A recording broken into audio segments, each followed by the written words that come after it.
السلام علیکم۔ دریدہ دل چینل کے اوپر شکیل زاہد کی طرف سے خوش آمدید۔ آج کا جو ہمارا ٹاپک ہے اس کا عنوان ہے میری آواز سنو۔ ہالی ووڈ میں 2005 میں ایک فلم بنی، اس کا نام تھا میونخ۔ فلم کا موضوع یہ تھا کہ 1972 میں میونخ اولمپکس میں 11 عرب دہشت گردوں نے 11 اسرائیلی کھلاڑیوں کو نہایت بے دردی سے قتل کر دیا۔ یہ فلم حقیقی واقعات کو ذہن میں رکھ کر بنائی گئی تھی۔ فلم میں یہ بتایا گیا کہ جب عرب دہشت گردوں نے اسرائیلی کھلاڑیوں کو قتل کر دیا تو موساد نے کس طرح ان 11 دہشت گردوں کو چن چن کر مارا۔ اسرائیل کی اس وقت کی وزیر اعظم گولڈا میئر نے یہ فیصلہ کیا تھا کہ ہم بدلہ لیں گے اور دنیا کو بتائیں گے کہ ہم کتنے طاقتور ہیں۔ یہ فلم بے حد مقبول ہوئی اور اس نے ساری دنیا میں $131 ملین کا بزنس کیا۔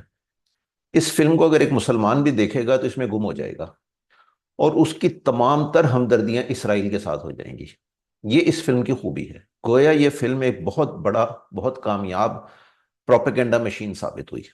سوال یہ پیدا ہوتا ہے کہ مسلمان اس قسم کا پروپیگنڈا کیوں نہیں کر پاتے؟ کیا وجہ ہے کہ دنیا والے صرف ایک طرف کی آواز ہی سنتے ہیں اور اسی کے مطابق اپنی رائے قائم کر لیتے ہیں؟ اس کی بہت ساری وجوہات ہیں۔ ایک تو یہ کہ مسلمان آج بھی اس تذبذب کا شکار ہیں کہ تصویر، کیمرہ، فلم وغیرہ حلال ہیں یا حرام۔ آج بھی کم از کم 50% مسلمان ایسے ہیں جو فلم کو حرام قرار دیتے ہیں۔ فلم میں کام کرنا ان کے نزدیک ایک گناہ کا کام ہے، چنانچہ ڈرامے، فلمیں، موسیقی وغیرہ سے یہ لوگ دور بھاگتے ہیں اور ان لوگوں کو پسند نہیں کرتے جو یہ کام کرتے ہیں۔ اسی وجہ سے کوئی مسلمان ملک عمدہ فلمیں نہیں بنا پاتا۔ چند ایک مثالوں کو چھوڑ کر پوری اسلامی دنیا میں اچھی فلمیں نہیں بنتی۔ یہاں ایک کمال کی بات یہ ہے کہ آج سے 40 سال پہلے تک پاکستان میں بہت اعلیٰ معیار کے ڈرامے پی ٹی وی پر نشر کیے جاتے تھے۔ اس کے بعد اچانک کچھ ایسا ہوا کہ ہماری یہ صنعت بھی زوال کا شکار ہو گئی۔ دوسری وجہ یہ ہے کہ آج تک مسلمانوں نے یہ سمجھا ہی نہیں کہ میڈیا ایک بہت بڑی طاقت ہے۔ یہ ایٹم بم سے بھی زیادہ طاقتور ہو چکی ہے۔ اس کی وجہ یہ ہے کہ اب ایٹم بم بنایا تو جا سکتا ہے اور دوسروں کو ڈرانے کے کام بھی آ سکتا ہے، لیکن اسے چلانا شاید ممکن نہیں رہا۔ لیکن میڈیا ہر وقت ہر جگہ لوگوں پر اثر انداز ہو سکتا ہے اور ہوتا ہے۔ آپ بھارت کی مثال لے لیں، اس نے اپنی فلموں کے ذریعے ہی ساری دنیا میں اپنی بات، اپنا موقف پہنچایا ہے۔ ساری دنیا یہ سمجھتی ہے کہ بھارت ایک محبت کرنے والا اور امن پسند ملک ہے۔ دراصل یہ پاکستان ہے جس نے انہیں مصیبت میں مبتلا کر رکھا ہے۔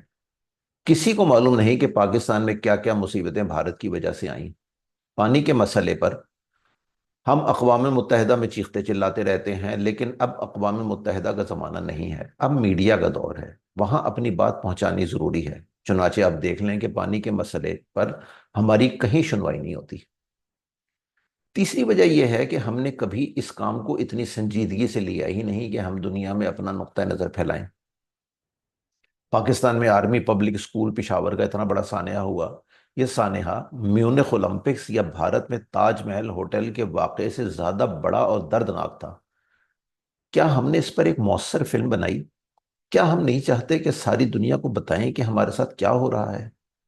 کل بھوشن یادیو کے اوپر ایک نہایت عمدہ فلم بن سکتی ہے۔ اس نے جیسے جیسے پاکستان کو نقصان پہنچایا وہ ساری دنیا کو بتانے کی ضرورت ہے۔ چوتھی وجہ یہ ہے کہ بھارت کے سوا ہم ابھی تک یہ فیصلہ نہیں کر پائے کہ ہمارے دشمن کون کون ہیں۔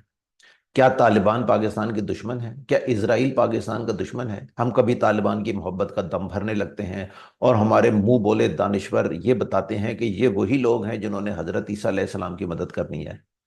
پھر جب ہمیں بہت مار پڑی تو ہمیں سمجھ آئی کہ ہم غلط سمجھا کرتے تھے، لیکن اس وقت تک بہت دیر ہو گئی تھی۔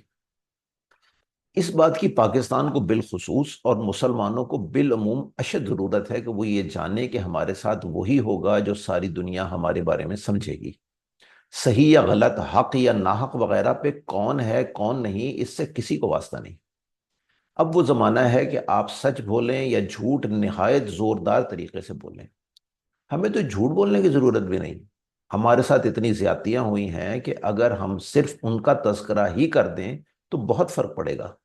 صرف اپنی بات، اپنے موقف، اپنی طرف کی کہانی بہترین طریقے پر سنانی آنی چاہیے۔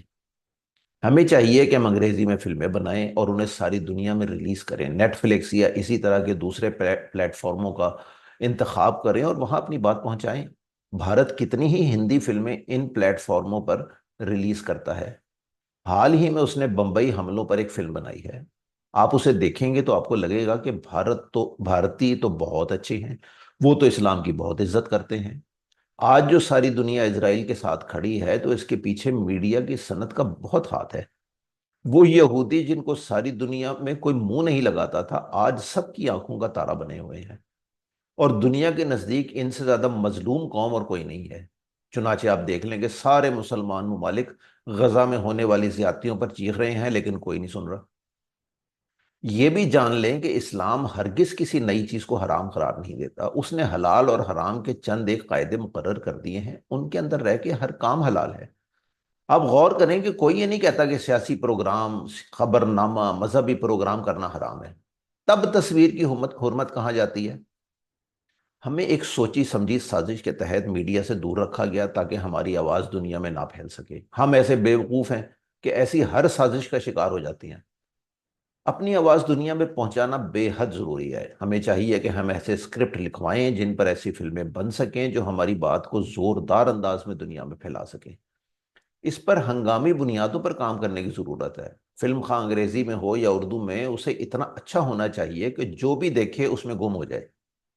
اسے ساری دنیا تک پہنچانے کا بندوبست کرنا ضروری ہے۔ یہ پیار، محبت، شادی، ساس کے مظالم، عورتوں پر ہونے والی زیادتیوں کے موضوعات کو چھوڑ کر ہمیں اس طرف آنا ہوگا تاکہ دنیا کو معلوم ہو سکے کہ پاکستان اور مسلمانوں کے کیا مسائل ہیں۔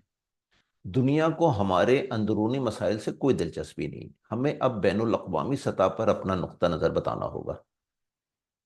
یہ ہمارا آج کا موضوع تھا۔ آپ کی توجہ کا بہت بہت شکریہ۔